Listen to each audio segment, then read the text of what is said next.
onların mənəviyyatına toxunma. Onlara biri deyir lom, biri deyir armatur, biri deyir Bəli. elə şeyler olmuyor. Tibbi sənədlər var. Onların hamısı hərbi həkim ekspertizasından, məhkəmə tibbi ekspertizasında ekspertlər tərəfindən müayinə olunur. Natiq müəllim, necə belə əminliklə deyirsiniz ki, olmayıb? Mənim bizdə müraciət edənlərdə elə bir şey olmuyor. Bax, mən də xəstəlik tarixləri müraciət eləsinlər, göstərsinlər. Olur bəzi adamlarda zorlanma əlamətləri. O zorlanma əlamətlər bax, o satqınlar tərəfindən aldadılır, zorla düşmən tərəfə aparılmış adamlarda olur. Yəni, sübut olunur. burada düşmən tərəfinə tutulublar hamısı.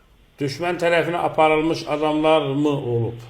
Olub mu? Əlbəttə, düşmən tərəfinə aparılmış adamlar olur. Həmən o satqınlar hansı indi uzun müddətə məhkum olublar, yatırlar. Həmən onlar bəzi adamları, bəzi hərbi qulluqçuları düşmən tərəfə aparıblar.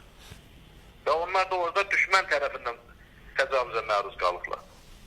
O 105 nəfər deyilən oğlum biri mənəm. Bir daha deyirəm. Mənim haqları verməni nəsə edeyim. Qeyrətsiz yığını, bəstirin daha. Mən bu sualı ikinci dəfə mən həbsdə olduğum müddətdə tələb eləyəndə ki, mən ekspertizadan keçin. Görüm nə məsələdir. Azərbaycan kəşfiyyatının kapitanını 1.90 boy 120 çəkidə olan oğlu görüm kim nə eləyib. Bilirsiniz mənə nə dedi Şəfaət İmranov? Mənə dedi ki, sən kom olan vəziyyətində olsun ki, sənə bunlar nəsə eləyib, ekspert də onu yazıb. Təsəvvür eləyin siz.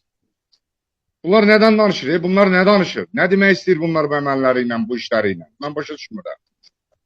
Da bəsdir.